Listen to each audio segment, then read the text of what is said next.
వ్యవసాయం దండగ కాదు, వ్యవసాయం పండుగ చెయ్యాలని మా ప్రభుత్వం పట్టుదలతో చేపట్టిన కార్యక్రమాలలో భాగంగా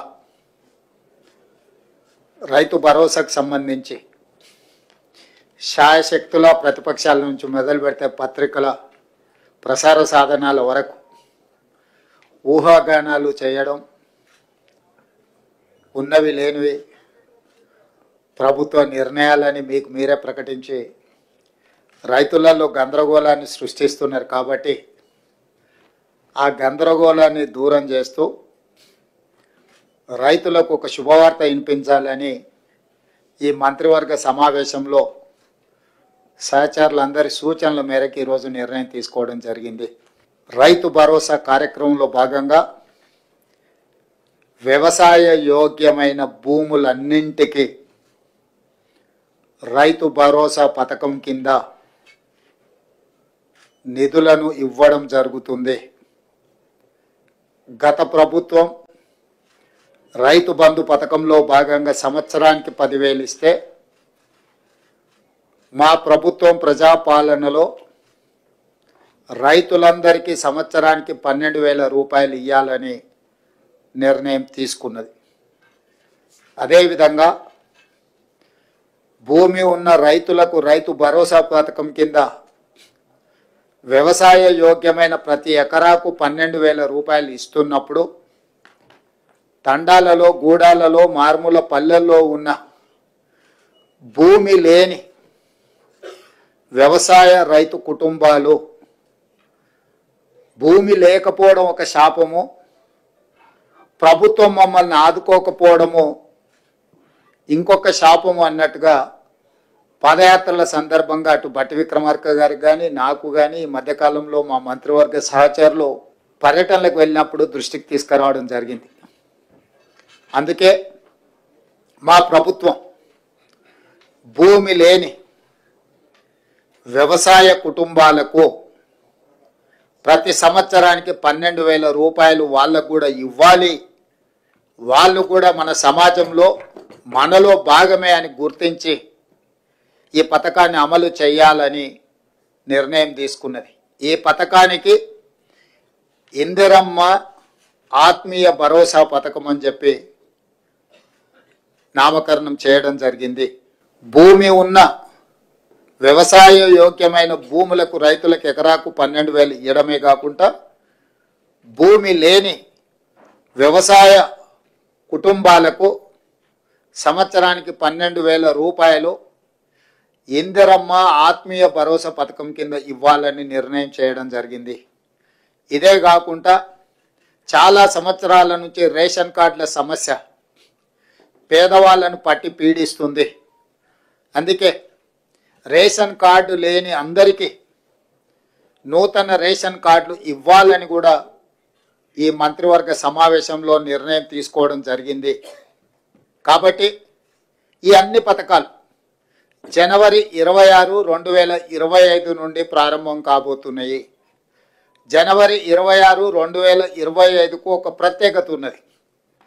మన రాజ్యాంగం అమలు జరిగి డాక్టర్ బాబాసాహెబ్ అంబేద్కర్ గారు మన రాజ్యాంగాన్ని ప్రసాదించి అమలు చేయబట్టి 75 సంవత్సరాలు పూర్తి చేసుకుంటున్న సందర్భంగా జనవరి 26, 2025 నుంచి ఈ పథకాలను అన్నింటిని కూడా అమలు చేయాలి అని చెప్పి మా ప్రభుత్వం నిర్ణయం తీసుకున్నది. అదేవిధంగా వ్యవసాయ యోగ్యం కాని భూములు అంటే రాళ్ళు, రప్పలు, గుట్టలు, రోడ్లలో పోయిన వాటికి లేదా మైనింగ్ చేస్తున్న భూములకు లేదా నాలా కన్వర్షన్, రియల్ ఎస్టేట్ వెంచర్లు, పరిశ్రమలకు తీసుకున్న భూములు, అదేవిధంగా రైతుల నుంచి ప్రభుత్వం సేకరించిన భూములకు రైతు భరోసా వర్తింపజేయము. ఎలాంటి గందరగోళం ఉండాల్సిన పని లేదు. రాళ్ళు, రప్పలు, గుట్టలు, రోడ్లకు, అదేవిధంగా పరిశ్రమలకు లేదా రియల్ ఎస్టేట్ వెంచర్లుగా మారిన భూములకు రైతు భరోసా ఇవ్వబడదు. దీనికి సంబంధించి మా రెవెన్యూ అధికారులు గ్రామాల వారీగా సమాచారాన్ని సేకరించి గ్రామ సభల ద్వారా ప్రజలకు వివరించడం జరుగుతుంది. కాబట్టి ఈరోజు ఎవరైనా పరిశ్రమలుగా మారిన భూములు కానీ, రియల్ ఎస్టేట్ వెంచర్లు జరిగిన భూములు కానీ, ప్రభుత్వం సేకరించిన భూములు, ఆల్రెడీ ప్రజల నుంచి ప్రభుత్వం సేకరించిన భూములు ఉన్నాయి. కానీ రెవెన్యూ రికార్డులలో, ధరణిలలో లోపాల వల్ల కొంతమందికి ఆ రకంగా కూడా రైతు భరోసా పథకము గతంలో నిధులు చేరినాయి. కాబట్టి దయచేసి మీరే స్వచ్ఛందంగా ముందుకు వచ్చి ప్రభుత్వానికి ఆ వివరాలు అందించడం ద్వారా ప్రభుత్వానికి సహకరించాల్సిందిగా వాళ్ళందరికీ మేము విజ్ఞప్తి చేస్తున్నాం. ఇప్పుడు వెసులుబాటును, ఆర్థిక పరిస్థితులు మనకున్న వెసులుబాటును బట్టి 10,000 నుంచి 12,000 రూపాయలకు పెంచుకోవడం జరిగింది. అదేవిధంగా భూమి లేని వ్యవసాయ కుటుంబాలకు కూడా 12,000 రూపాయలు ఇవ్వాలని నిర్ణయించుకోవడం జరిగింది. ప్రభుత్వానికి ఉన్న ఆదాయ వనరులను ప్రభుత్వం ఆదాయం పెంచడం, పేదలకు పంచడం మా ప్రభుత్వం యొక్క విధానం. ఎంత వెసులుబాటు ఉంటే అంత వెసులుబాటుతోటి రైతులకు మేలు చెయ్యాలన్నదే మా ఆలోచన. దాంట్లో భాగంగానే గత ప్రభుత్వం 10,000 రూపాయలు మాత్రమే ఇస్తే మా ప్రభుత్వం 12,000 రూపాయలను ఇవ్వడం జరిగింది. జనవరి 26 నుంచి అమలు చేయాలి. కాబట్టి ఇప్పుడు ఉన్న సమాచారం మేరకు, అధికారుల దగ్గర, ప్రభుత్వం దగ్గర ఉన్న సమాచారం మేరకు రైతు భరోసా పథకము, రైతు ఇందిరమ్మ ఆత్మీయ భరోసా పథకాన్ని అమలు చేయాలని ఈ మంత్రివర్గం నిర్ణయం తీసుకున్నది. ఇప్పుడు గతంలో ఏం జరిగిందో దాని వెనక్కి వెళ్తే కేసీఆర్ కుటుంబము 1000 సంవత్సరాలు జైలు శిక్ష అనుభవించాల్సి వస్తుంది.